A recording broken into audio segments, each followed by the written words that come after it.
Bienvenidos de nuevo a nuestras sesiones Buscando a Jesucristo y a su amoroso Padre en el Antiguo Testamento. Hemos visto a la vida de David, de Saúl y de David. Ahora estamos listos para ver la vida de Salomón, para ver la pequeña cartilla que tiene, la línea donde está Saúl y Salomón, y después está la línea recta bajando, con el reino del norte y el reino del sur divididos. Ahí es donde estamos en nuestra enseñanza.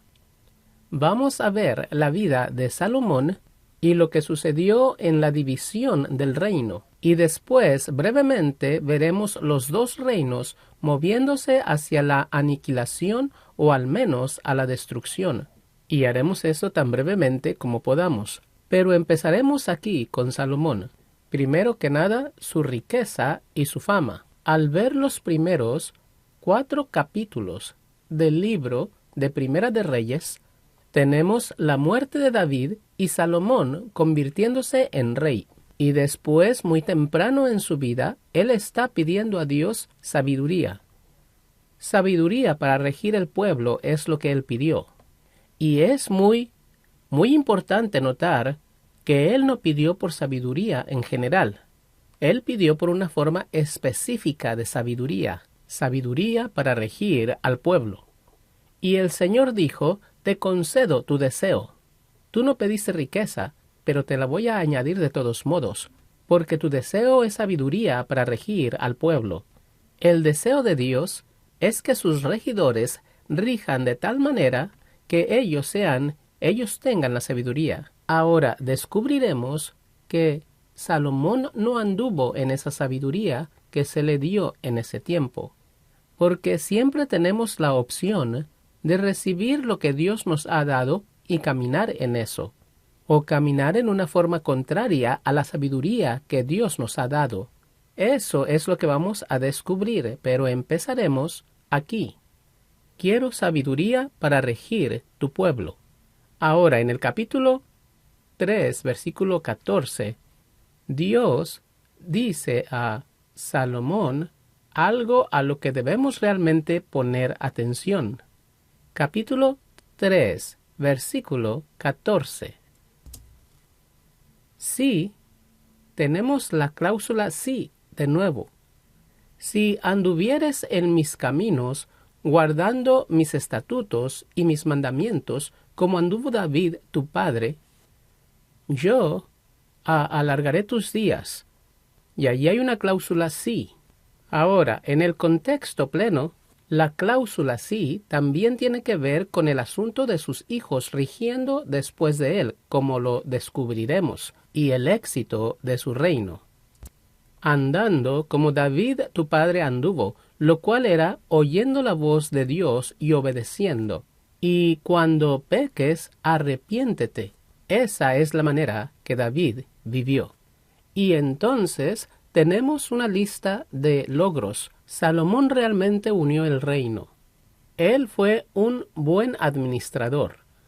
Con los impuestos del pueblo, él construyó carreteras, construyó bodegas. Realmente vivificó la ciudad de Jerusalén y construyó el templo. Y la historia de la construcción del templo es incluida mientras vemos esto. Pero en su vida tenemos el surgimiento de la literatura de sabiduría. Ahora, en la vida de David tenemos el surgimiento de la poesía, pero con Salomón tenemos Proverbios, Eclesiastés, Cantares, y entonces tenemos lo que es llamado la literatura de sabiduría escrita por Salomón. Y la literatura empieza a desarrollarse entre el pueblo. Pero al ver la vida de Salomón continuando en los capítulos 5 al 8, él está construyendo el templo. Y no vamos a ver los detalles de la construcción del templo, pero fue una cosa asombrosa la que hizo en términos de piedra cortada, del oro y la plata, un edificio muy costoso. Y el proceso es, ellos traen la atención a este proceso. Pero quiero enfocarme a después que el templo fue terminado, tenemos la misma situación que tuvimos cuando Moisés terminó el tabernáculo. Y leeremos esto en el versículo 10 del capítulo 8. Y si va conmigo allí, el templo es construido y ellos terminan eso. Y en el capítulo 8, ellos sacrifican en el templo. Y los sacerdotes entran y rocían la sangre y ofrecen el incienso y todo eso. Pero empezamos en el versículo 9, dice que no hay nada en el arca en este tiempo excepto las 2 tablas de piedra. Solo note, de alguna forma eso desapareció. Exactamente cuándo, dónde, no lo sabemos, solo desaparecieron. Pero en el versículo 10 dice, y cuando los sacerdotes salieron del santuario, la nube llenó la casa de Jehová y los sacerdotes no pudieron permanecer para ministrar.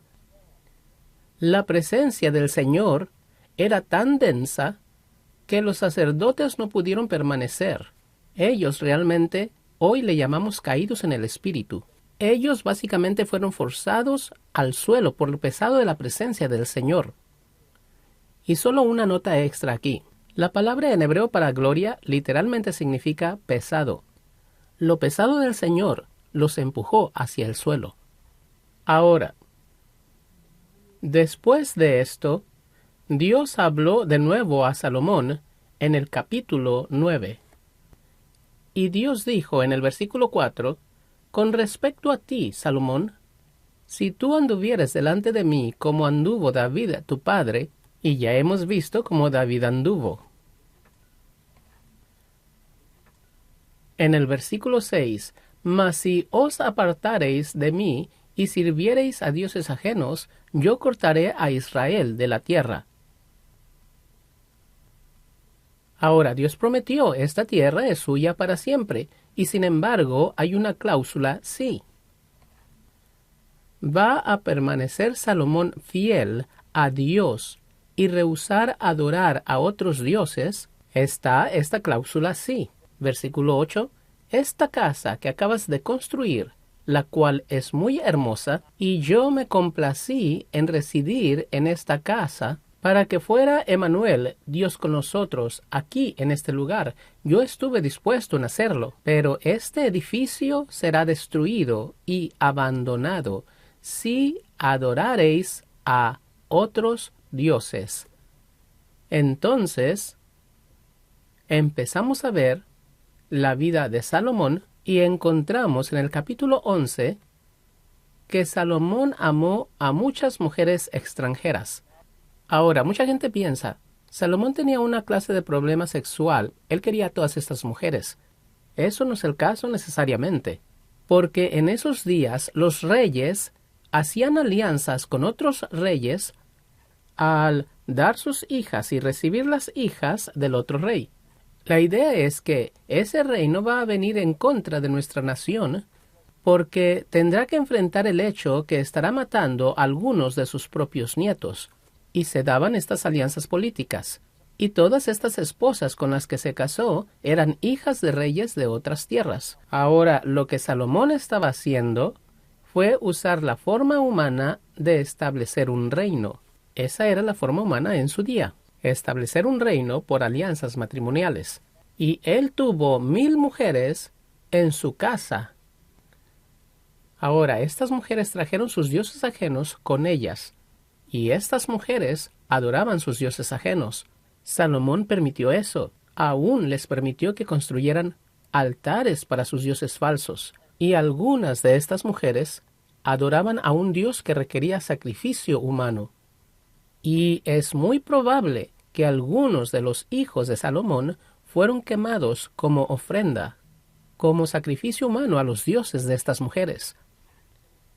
Mire, eso es realmente lo que el Señor dijo: no hagas estas alianzas matrimoniales y no adores a estos otros dioses, porque la adoración a estos otros dioses últimamente te traerá a sacrificios humanos, y aún más allá de eso, canibalismo.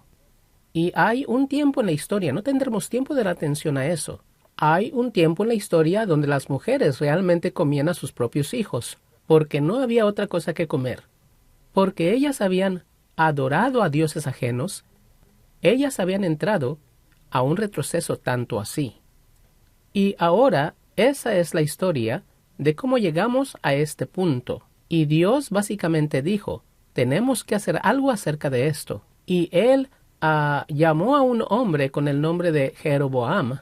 En el versículo 26 del capítulo 11, Jeroboam fue un hombre quien fue un fuerte administrador y un hombre muy hábil. Y Salomón realmente reconoció esto y quería matarlo porque él vio que podría tomar el reino. Él tuvo que huir a Egipto, pero antes que lo hiciera, hay un profeta. Versículo 30. Ahías tomó la capa y rompió la capa en 12 pedazos.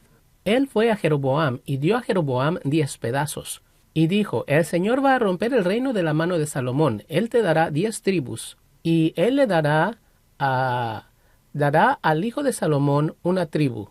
Ahora, todos saben que 10 más 1 son 12. ¿Es correcto? ¿Lo sumé bien? 10 más 1. El asunto es que en este tiempo, en la historia, Judá y Benjamín se habían unido y eran considerados una tribu. Y hay 12 tribus, pero son 10 y 1 por ese asunto. También, bueno, no tenemos tiempo para eso. Continuemos. Cuando estoy enseñando seguido yo solo quiero ir ahí, pero disciplina porque tenemos mucho que necesitamos hacer. Ahora, Salomón quería matarlo por eso. Y en el capítulo 12 tenemos la división del reino. Ahora, este es el punto en su diagrama donde tenemos la línea recta bajando. Y la nación del norte, la nación norteña de Israel, continúa. Y la nación sureña de Israel continúa por más tiempo. Porque cada rey, sin excepción, cada rey del reino del norte fue un rey maligno. No hubo reyes buenos. En Judá tenemos algunos reyes buenos y algunos reyes malos. Tenemos unos reyes muy buenos y tenemos unos reyes muy malos. Pero en Israel no tenemos reyes buenos. Bueno, hay uno que casi es bueno. Pero todos estos reyes malos fortalecen el asunto que cuando los asirios entran en escena pueden destruir al reino del norte. Pero cuando lleguemos a ese lugar, al cual iremos en un momento, cuando lleguemos a ese lugar, ellos no pueden conquistar a Jerusalén, porque casualmente hay un rey bueno en el trono allí. Y este es el diagrama que tenemos. Ahora vemos la historia de este reino dividido. Y como dije, muy brevemente repasaremos esto. Cuando Salomón murió, Jeroboam se puso de pie y dijo, realmente antes de eso, Roboam, quien es el hijo de Salomón, toda la congregación hablaron a él diciendo, tu padre agravó nuestro yugo, los impuestos son muchos. Mucha gente veía esta riqueza de Salomón. La riqueza de Salomón era la riqueza de la nación. Salomón se hizo rico por los impuestos sobre el pueblo. Todo el dinero en la nación era el dinero de Salomón. Y el pueblo daba mucho impuesto que dijeron, no queremos un rey así. Salomón tenía sabiduría para regir, pero él usó otra clase de sabiduría para ganar autoridad sobre el pueblo para construir su propio reino. La riqueza de Salomón fue tomada de los impuestos sobre la gente. Ahora, alguien dice, bueno, no es correcto que hable acerca de Salomón de esa forma. Yo no escribí el texto. Yo solo hablo acerca de lo que veo en el texto. No nos cobres tanto impuesto. Si disminuyes la carga, entonces te serviremos. Ahora, Roboam fue a los ancianos y dijo, ¿qué necesito hacer? Los ancianos dijeron, es mejor que oigas al pueblo, porque esto no va a funcionar. Y después fue a los jóvenes de su propia edad. ¿Qué piensan que debemos hacer? Y los jóvenes dijeron, muéstrales que eres el patrón, muéstrales que eres más grande. El menor dedo de los míos es más grande que los lomos de mi padre. Piensan que estaba difícil con él, ya lo verán conmigo. Y Jeroboam se puso de pie y dijo, bien, Israel ya no tiene parte en Judá. Y tomó a 10 tribus con él. Y está la división del reino. Esa es la línea que surge al morir Salomón. tenemos a Jeroboam. Jeroboam es el primer rey de la nación de Israel, el reino del norte. Y tenemos a Roboam, el primer rey del reino del sur, de Judá. Ahora, Roboam empezó a juntar un ejército para ir a pelear y recuperar esa parte, pero el Señor habló a Roboam y dijo: «Dile a tu ejército que regrese y descanse, no quiero que ataque». Y pienso, a crédito de Roboam, que él obedeció a la voz del Señor y no prosiguió con su plan, y él no salió para atacar. Pero ahora veamos a Jeroboam. Jeroboam dirigiendo las tribus a la perdición, y esto empieza en la última parte del capítulo 12, versículo 21 y siguientes. Pero después, en el versículo 26, es donde quiero empezar. En el versículo 25, Jeroboam reedificó a Siquem en el monte. En el versículo 26, él dijo en su corazón: «Ahora, este pueblo está acostumbrado a ir a Jerusalén para sacrificar. Si ellos continúan yendo allí, eventualmente su corazón se volverá al reino del sur, y no podré separarlos de Judá. Entonces diseñaré un plan para mantener al pueblo comprometido aquí». ¿Cuál era su plan? Él hizo becerros de oro. Él hizo 2 becerros de oro. Él puso uno en la parte norte de su reino, y puso otro muy cerca en la frontera, entre el reino del norte de Israel y Judá. Su idea es muy simple. Si la gente vive lejos en el norte, es más cerca para ir a esta cosa, vayamos aquí en vez de ir hasta allá. Si ellos vivían más cerca de Jerusalén, sería muy lejos ir a ese, y él hizo uno justo en la frontera, para que, digamos, ahorraremos unos cuantos kilómetros de caminata y adoraremos aquí. Ese era su pensamiento. ¿Qué de malo con su pensamiento? Adorar a otros dioses para mantener al pueblo no es el camino al que fue llamado Jeroboam. Ahora, Dios había dicho a Jeroboam también, igual como le había dicho a otros: «Si oyeres mi voz, si me siguiereis, yo estableceré tu trono». Ahora, él no mantuvo el pacto. Él empezó la adoración de otros dioses.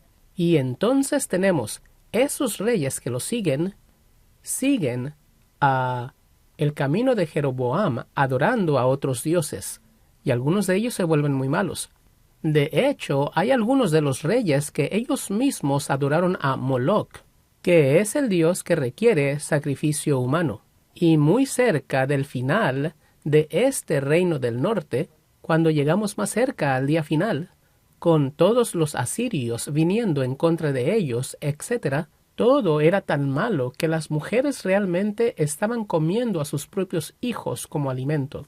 Eso es lo bajo que cayó el pueblo de Israel. Ahora, regresemos a una teoría o un principio al que dirigimos la atención anteriormente. La maldad de los amorreos aún no está terminada. Recuerden, Dios no les daría la tierra entonces cuando Abraham, Isaac y Jacob estaban allí, porque la maldad de los amorreos aún no estaba terminada. Y vemos a esta parte del diagrama donde la división entre el pueblo de Dios y las naciones y los amorreos están ahí.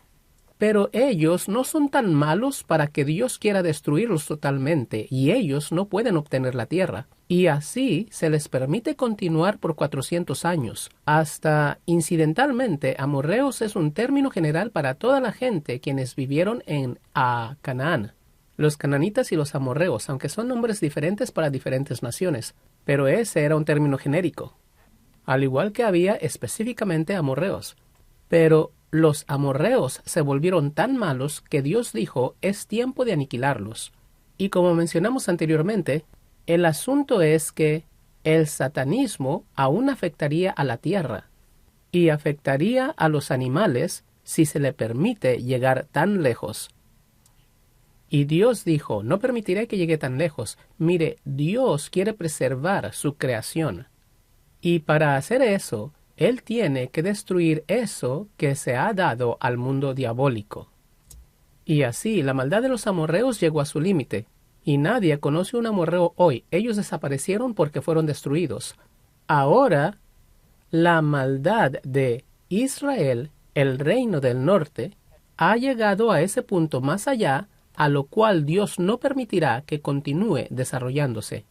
Ahora, hubo alguna gente que no fue asesinada y ellos fueron llevados a naciones extranjeras, y hablaremos de eso más tarde. Pero el principio de la maldad de los amorreos, y al ver a este diagrama, los amorreos, y después los filisteos llegan a la escena. Realmente los filisteos no estaban allí en los días de Abraham. Los filisteos aparecieron en esta parte de la tierra al mismo tiempo que los israelitas, y ellos son más o menos contemporáneos. Llegó un tiempo cuando la maldad de los filisteos estaba en los niveles donde Dios no les permitiría continuar. Y así los filisteos fueron totalmente destruidos por David. Pero mientras tanto hay otra nación, la nación de Siria.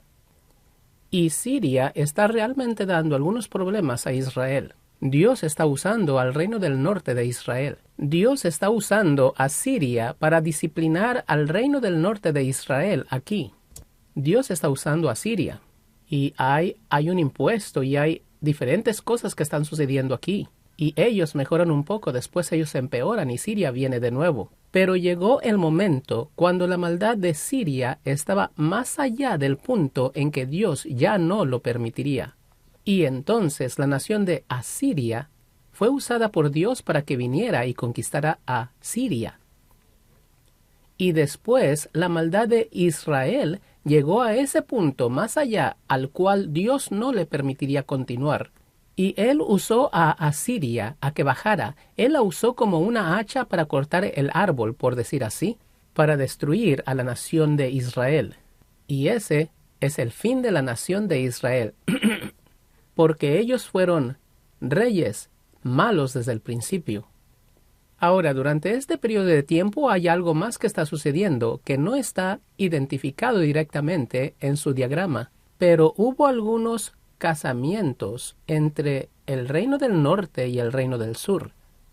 Y dirijo la atención a esto porque en su lectura del Antiguo Testamento hay algunas cosas muy confusas, porque cuando un rey del norte dio su hija a un rey del sur, cuando esa hija en el sur tenía un hijo, ella nombraría a su hijo con el nombre de uno de los hombres del norte. Y cuando una mujer del sur iba al norte, ella nombraría a sus hijos de acuerdo a algunas de las gentes en el sur. Y cuando estamos hablando acerca de Joás, por ejemplo, ¿es este Joás o aquel Joás? Está ese problema. Y realmente requiere separarlos, algo de estudio profundo para que usted pueda descifrar eso. Otro problema es el asunto de que algunos de los nombres eran diferentes, aunque ellos eran la misma persona. Es como Chepe y José, la misma persona. Uno es la forma de apodo del otro nombre. Chepe y José, mismo nombre. Apodo Chepe, forma correcta José. Tenemos la misma situación con Joás y Joacás. Joacás es un nombre, la forma corta es Joás.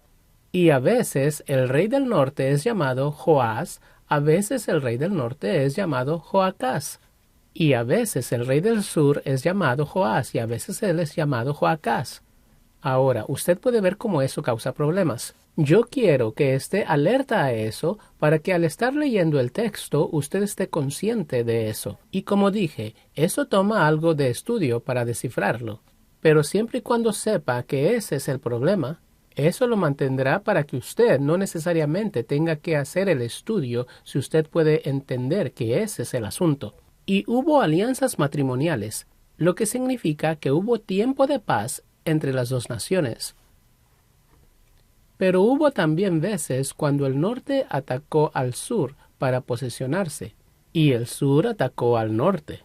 Cuando Egipto venía y le daba problemas al reino del sur, entonces Israel Judá trataba que Israel se le uniera en contra de Egipto. Cuando Siria venía y trataba de someter al reino del norte, el reino del norte trataba de presionar a Judá a que se le uniera en contra de Siria. Y esa clase de batallas iban y venían. Y esa clase de batallas son muy importantes cuando llegamos al final del reino del norte. Y el asunto de por qué al reino del sur se le permite continuar.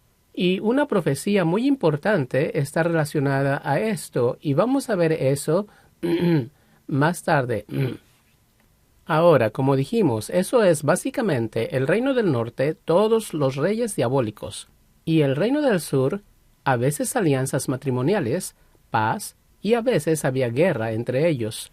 Y hay guerra y después paz, guerra y paz. Pero ahora vea brevemente al reino del sur. Específicamente entre el tiempo cuando Roboam era el rey y el final del reino del norte cuando Judá continuó. Durante ese periodo de tiempo hubo mayormente reyes buenos, algunos reyes muy buenos y algunos reyes excelentes, pero hubo algunos reyes malos. Pero hubo más reyes buenos que reyes malos. Pero al continuar adelante llegamos a ese tiempo cuando Dios tiene que tratar con el reino del norte. Y es muy importante darse cuenta que Dios dispuso que un buen rey estuviera en el trono cuando eso sucedió, porque su intención fue para demostrar su bondad para preservar a su pueblo, al mismo tiempo demostrar su voluntad de traer destrucción cuando ellos permitieron que la maldad llegara muy lejos. Y eso es básicamente el asunto entre el reino del norte y el reino del sur. Ahora, hay otro asunto al que quiero traer atención, realmente dos más. Pero uno es el surgimiento de lo que llamamos los profetas que no escribieron. Ahora, ya hemos visto pocos de ellos. Ellos como que solo aparecen en la escena. Pero ahora estamos hablando específicamente de profetas que tuvieron la audiencia del rey. Y estoy pensando específicamente de Elías y Eliseo aquí. Pero en los días de David era Natán. Hubo profetas en los días de Salomón, pero Salomón no oyó a los profetas que Dios envió. Pero Jeroboam oyó al profeta, y tomó las 10 tribus, pero no oyó a los profetas quienes le dijeron que hiciera otra cosa. Hay algo que ha pasado aquí a lo que quiero traer atención. Y el cambio que empezó con Salomón. Con Moisés hay un hombre quien es el líder, y él está a cargo de la presencia de Dios, a cargo en el sentido que él es quien recibe la presencia de Dios para el pueblo, y él es quien recibe la palabra de Dios para el pueblo, y él es quien dirige al pueblo. Y hay 3 puestos, si me hace el favor. Los 3 son ocupados por el mismo hombre. Ahora, note que durante la historia de Salomón tenemos un rey, un profeta y un sacerdote. 3 individuos haciendo lo que originalmente hacía Moisés. Y es verdad que Aarón y los otros sacerdotes hacían el trabajo, pero Moisés también era de la tribu de Leví. Él estaba a cargo de todo. Y al ver a esto, vemos la transición. Porque el pueblo no está dispuesto a oír a Dios, él tiene que dividir los puestos entre 3 personas. Y tenemos a un hombre que está dirigiendo al pueblo, tenemos a otro hombre quien trata con la presencia de Dios en el tabernáculo, haciendo el sacrificio, acercándose y trayendo al pueblo a Dios y trayendo a Dios al pueblo. Y tenemos a otro hombre quien está recibiendo la palabra de Dios. Y hay 3 asuntos: la presencia de Dios, la palabra de Dios y dirigir al pueblo. Un líder, otro hombre recibiendo la palabra y un tercer hombre quien es responsable por la presencia. La intención de Dios es que el líder tenga la presencia de Dios, que el líder oiga la palabra de Dios, que el líder guíe al pueblo de acuerdo a la palabra que él recibe en la presencia de Dios. Esa es la forma que Samuel vivió. Samuel dirigió al pueblo de acuerdo a la palabra que recibió en la presencia de Dios. Él era el líder, él era el profeta y era el sacerdote. Mire, él era el que ofrecía los sacrificios. Todos los 3 puestos estaban en Samuel. Pero cuando Saúl llega a escena, los puestos fueron divididos. Ahora tenemos al sacerdote, al profeta y al rey. Esta división es el principio de la división del pueblo de Israel en general. Hay aquellos que siguen al sacerdote, aquellos que siguen al profeta y hay aquellos que siguen al rey. Y así usted podría decir que el pueblo está dividido en tres formas. No es justo lo mismo como republicanos y demócratas, pero es esa clase de cosa. El pueblo está dividido entre ellos mismos. Pero este es el tiempo del surgimiento de los profetas que no escribieron y sus efectos. Y notamos historias de la obra de Elías desafiando al rey. Y él está desafiando al rey del reino del norte, porque ese rey se está haciendo muy malo. Y usted recordará a Acab y a Jezabel. A Acab y a Jezabel. El esposo de Jezabel era muy débil. Jezabel era una bruja y regía el reino, pero ella usaba a su esposo para hacerlo. Y Acab Elías empezó a hablar a eso. Y conocemos la historia de cuando hizo que cayera fuego del cielo y quemara esa cosa, y después él tuvo que huir de Jezabel. Elías, y después de él Eliseo, también habló a los reyes, y él traía la palabra al rey. Y la palabra de Dios venía a los reyes a través de los profetas. Mientras tanto, el sacerdote responsable de la presencia de Dios, la mayoría de esos sacerdotes realmente no estaban trayendo la presencia real del Dios real. Ellos estaban jugando a la iglesia, si me hace el favor, en el tabernáculo y después en el templo. Y tenemos esta división entre ellos. Y Elías y Eliseo. También en ese tiempo, cerca del final del reino, el reino del norte, donde tenemos la destrucción del reino del norte, Asiria llega. Es el principio de lo que llamamos los profetas escritores. Y tenemos a Joel, Amós, Jonás, Oseas, Miqueas e Isaías. Y cuando veamos nuestra siguiente sesión, vamos a empezar a ver la relación de Isaías y los reyes, ambos del norte y del sur, y su relación y cómo él jugó una parte en traer la palabra de Dios a los reyes. Ya sea que oyeron o no, ese es otro asunto. Pero vamos a ver brevemente a una pequeña porción de Isaías al empezar la siguiente sesión. Padre, le agradecemos por su palabra, por la revelación que nos trae a nosotros y por el desafío que viene a nosotros al oír su palabra, y darnos cuenta que muchos de nosotros hemos tratado de guiar aparte de la palabra de Dios. Muchos de nosotros hemos tratado de guiar aparte de la presencia de Dios. Solo le pedimos que mueva dentro de nosotros el deseo de entrar en la presencia de Dios para acercarnos con agradecimiento, con alabanza, arrepentimiento y confesión si es necesario, que nos acerquemos a Dios para poder guiar a esa gente que ha puesto a nuestro cargo, sean muchos o pocos, en el camino que quiere que vayan. Para que haya una unión del profeta, sacerdote, rey, líder, una vez más entre su pueblo. Ayúdenos en esto por su Espíritu. En el nombre de Jesús. Amén.